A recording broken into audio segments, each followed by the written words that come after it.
पंतप्रधान नरेंद्र मोदी सध्या इस्रायलच्या दौऱ्यावर आहेत। त्यांना इस्रायलच्या सर्वोच्च नागरी पुरस्काराने सन्मानित करण्यात आलं आहे। मोदींना speaker of the Knesset medal हा सन्मान देण्यात आला। नरेंद्र मोदी यांच्या इस्रायल दौऱ्याच्या निमित्ताने हा सन्मान इस्रायलच्या संसदेमध्ये करण्यात आला, हे विशेष।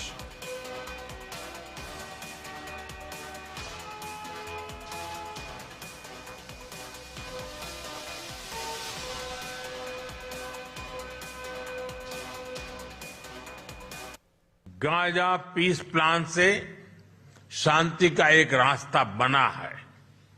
भारत ने इन प्रयासों का पूर्ण समर्थन किया है। भविष्य में भी हम सभी देशों के साथ संवाद और सहयोग जारी रखेंगे।